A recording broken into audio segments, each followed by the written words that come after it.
तो हेलो दोस्तों, नमस्कार दोस्तों। आपका स्वागत है हमारे यूट्यूब चैनल में स्टोरी बाय चीज़ में। तो दोस्तों, आज हम आपको बताएंगे और आपको ऐसी कहानी बताएंगे, इतनी रोमांचक कहानी है कि आपको सुनकर आपका दिल दहक जाएगा। तो दोस्तों, कहानी आज एक ऐसे बंदे की है जिसने अपने बीवी बच्चों के लिए बहुत पैसा कमाया। इतना पैसा कमाया, बेशुमार दौलत कमाई, करोड़ों अरबों रुपया कमाया। लेकिन बाद में क्या हुआ कि बाद में उसको धोखा ही मिला। बीमार हो जाता है बेचारा। उसको कोई साथ देने वाला नहीं था, ना बीवी ना बच्चे। ऐसी ही कहानी में हमारे साथ बने रहिए, हम आपको पूरी कहानी बताएंगे। स्टार्ट करते हैं। तो दोस्तों, उस बेचारे के साथ ऐसा होता है कि उसकी बीवी बच्चे साथ नहीं देते, तो उसे उसकी बीवी एक नौकरानी उसके साथ रख देती है।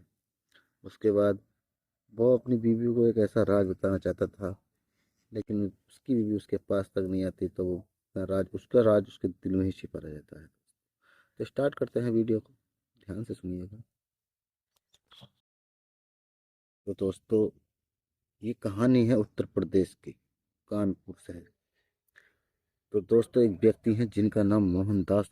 हाँ दोस्तों, वीडियो को स्टार्ट करते हैं, बताते हैं कि जो मोहनदास था, बेचारा बहुत मेहनती आदमी था। व्यक्ति बहुत मेहनती था और भी बच्चे उस पर कोई ध्यान वान इतना नहीं देते थे, लेकिन मेहनती बहुत था। और एक समय ऐसा था कि वो इतना ताकतवर था, वो बहुत ज़्यादा। बताते हैं इसकी सारी कहानी। एक दिन मोहनदास अपने ऑफिस जा रहा था, बिजनेस करता था, वो अपने ऑफिस जा रहा था। तभी जाते जाते उसका एक एक्सीडेंट हो जाता है बस से। तो उसके पैर की हड्डी टूट जाती है, दोनों पैर पे पहिए चढ़ जाता है। लेकिन इतनी नहीं टूटती कि बिल्कुल सूरमा बन गई हो, लेकिन यह हड्डी टूट जाती है और एक हाथ खराब हो जाता है, जिससे कि एक किस्म का पैरालाइज सा हो जाता है। तो उसको उठा करके लोग हॉस्पिटल पहुंचा देते हैं। हॉस्पिटल पहुंचने के बाद उसके बीवी बच्चों को खबर मिलती है कि साहब मोहनदास का एक्सीडेंट हो गया है। तो उसकी बीवी सीमा और उसके बच्चे उसके साथ हॉस्पिटल आते हैं। देखते हैं कि साहब सीमा के पति और उन बच्चों के पिता की तबीयत ज़्यादा खराब है और एक्सीडेंट हुआ है, बचने की उम्मीद है या नहीं। जाकर देखते पता करते हैं, डॉक्टर बताते हैं कि साहब ये इन्हें पैरालाइज हो चुके हैं, ये शायद अब जिंदगी में नहीं चल पाए। तो सीमा इस बात को सुनकर बहुत हैरान सी हो जाती है। कोई बात नहीं, 15-20 दिन तक यह हॉस्पिटल में नर्स से देखभाल करती हैं उनकी। नर्स देखभाल करने के बाद कुछ दिन ऐसे चलता, 15-20 दिन बाद उनको घर ले आते हैं। उनकी हालत ठीक तो हो जाती है कुछ, लेकिन यह पैरालाइज थे, खाट पर ही पड़े रह करते थे हमेशा। उस समय बाद 15-20 दिन बाद उनकी बीवी उनका 2-4 दिन ख्याल रखने लगी। बस 2-4 दिन ही ख्याल रखा, उसके बाद उन्होंने देखा कि ये तो अब पूरी ज़िंदगी के लिए खाट पर लेट गए हैं, अब इनके लिए किसी नौकरानी का प्रबंध किया जाए। तो सीमा एक नौकरानी का प्रबंध करती है। नौकरानी जिसका नाम हीना था। वो बेचारी बहुत गरीब लड़की थी। उसका पति मर गया था, मगर पढ़ी लिखी खूबसूरत और जवान छोटे छोटे दो बच्चे थे, एक 2 साल का, एक 1 साल का बच्चा था।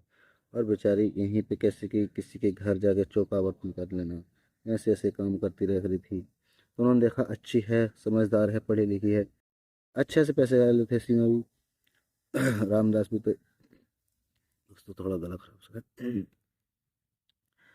तो जब पता चला कि हिना लड़की है, तो जो उसको बुलवाया, कहा कि तुम्हें हम इतने रुपए देंगे, 10,000 रुपये देंगे, क्या हमारे पति की तुम देखभाल कर सकती हो।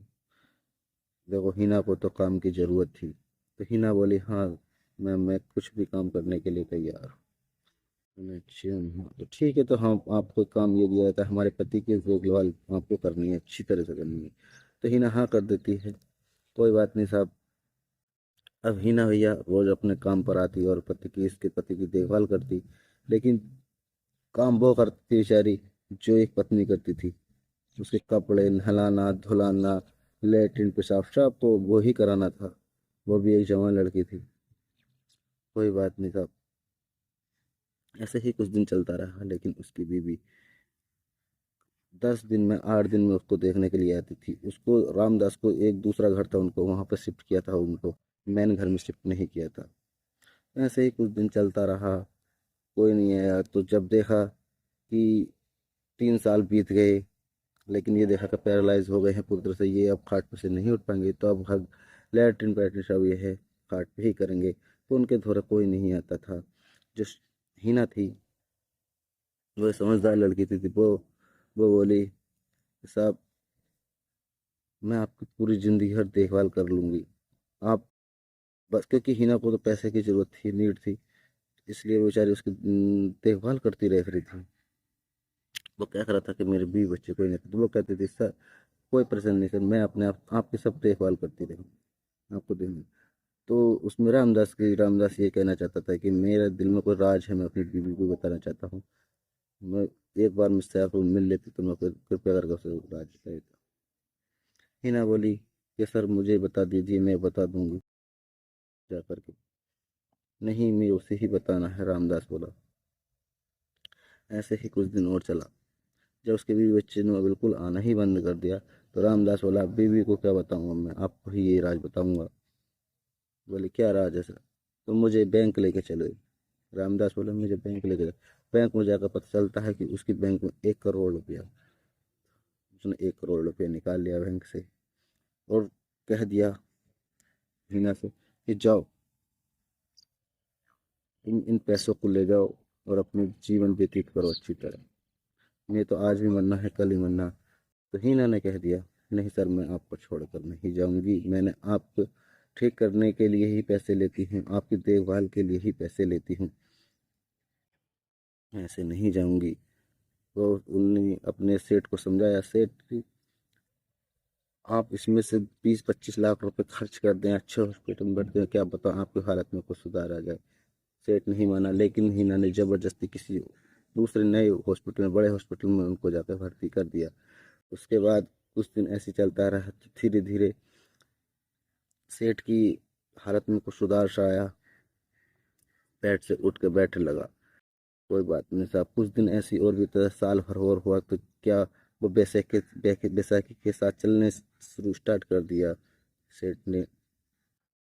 और 1 साल बाद धीरे धीरे वो चलना शुरू कर दिया, और डॉक्टरों ने कहा आप इन्हें अब घर ले जा सकते हैं, इनकी रोज एक्सरसाइज कीजिए, तेल से मालिश कीजिए, ये धीरे धीरे ठीक हो जाएंगे। तो ऐसे ही 3 साल बाद, और इनके शरीर पर मालिश करने से और एक्सरसाइज करने से हष्ट पुष्ट हो गए वो सेठ जी, और 90% वो ठीक हो ही चुके थे, हो ही गए। ऐसे ही कुछ दिनों और चलता रहा। जब वो सही हो गए तो वो जाते हैं अपने बीवी बच्चों के पास। तो बीवी बच्चे देखते हैं कि ये तो ठीक हो गए, तो जाकर वो अपने बीवी बच्चों से कहते हैं कि तुमने तो मुझे बिल्कुल छोड़ ही दिया था, लेकिन तुमने एक ऐसी नौकरानी दी थी जिसने मेरा पूरा ख्याल रखा, अपनी बीवी से भी अच्छा मेरा ख्याल रखा। तो बच्चे कहते हैं, हाँ मैंने पापा आप हमारे साथ ही रहिए। और शिवम कहती, अब हमारे साथ ही, अब कहाँ जा रहे हैं? वो बोला कि मैंने सारी धन दौलत आपको, मैंने अपनी सारी धन दौलत आपको दे दी है, और मैं अब अपना जीवन अपने आप व्यतीत कर लूँगा। तो वो वहाँ से हीना को लेकर, और उसके हीना के बच्चों को लेकर, नौकरानी के बच्चों को लेकर चले जाता है, और जा कर के जो उन पर कुछ पैसे थे उससे एक दुकान खोलता है। क्योंकि बिजनेसमैन आदमी था, बिजनेस करने का आइडिया सभी थे, उसने फिर दूसरा का अपना जो है स्टार्टअप खड़ा कर लिया। ऐसे ही कुछ दिन में फिर से बिजनेसमैन आदमी बिजनेसमैन बन गया, और आज जो उसकी पहली कंपनी थी उससे भी आगे अपनी कंपनी पहुंचा ली। तो दोस्तों, हमारा कहने का मतलब ये है कि अपनी मेहनत कीजिए, मेहनत पे भरोसा कीजिए, आप एक दिन सक्सेसफुल जरूर हो जाओगे। काम कोई सा भी हो, छोटा हो बड़ा हो, सब करिए। देखो, गरीब लड़की थी, मेहनत की उसने, उसका साथ दिया, उसने भी उसका साथ नहीं छोड़ा। आज वो भी बेसहारा थी, आज उसे सहारा मिल गया। तो दोस्तों, हमारे यूट्यूब चैनल बने रहिए, और हमारे चैनल को लाइक कीजिए, सब्सक्राइब कीजिए, और हमारे वीडियो में कमेंट करके बताइए हमारी वीडियो आपको अच्छी लगती है या नहीं। थैंक यू दोस्तों।